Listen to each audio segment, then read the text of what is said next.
Welcome back to my another blog Prince Khatri blogs. आज हम आपको एजा यादव जी से कुछ राजनीति मुद्दे पे इंटरव्यू लेंगे और हम आपको दिखाएंगे इंटरव्यू का दृश्य पूरा।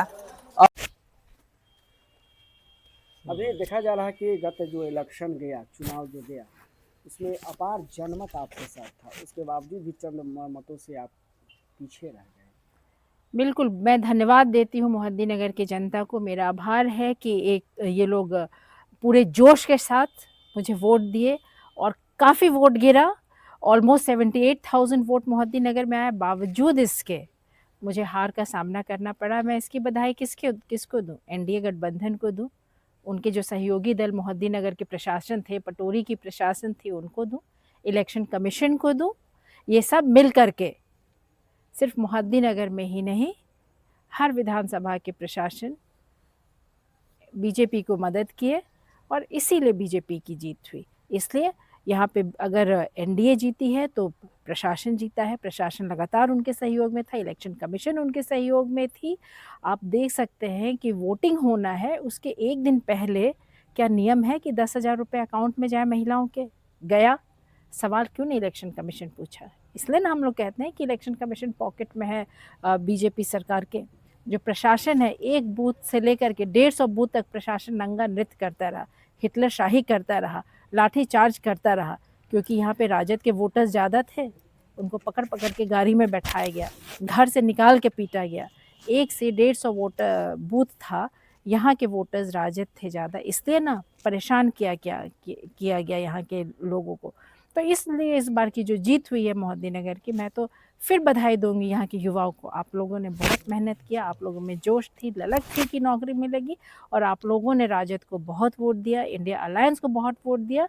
इसलिए मैं कहूँगी कि आप निराश ना हो, हार आपकी नहीं हुई है।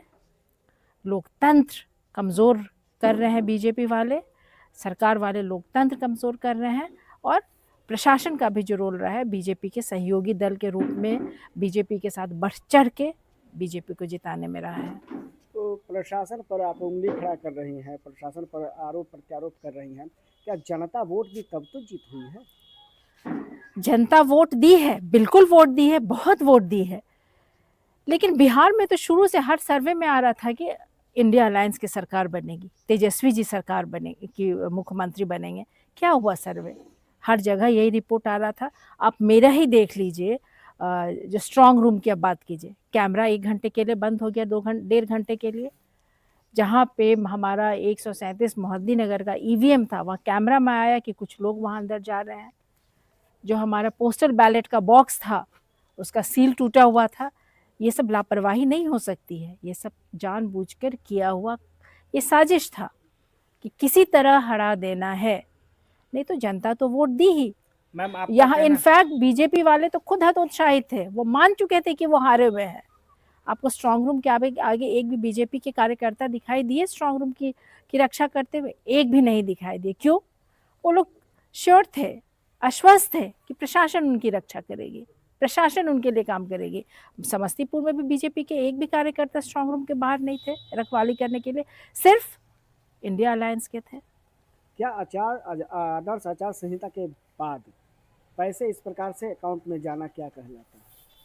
ये तो बिल्कुल गलत है। ये आज का जो ब्लॉग था एजा यादव जी के साथ शूट किए, वो इसी के साथ हम एंड करते हैं। फिर मिलते हैं कुछ नए कंटेंट के साथ अगले ब्लॉग में। Take care, bye.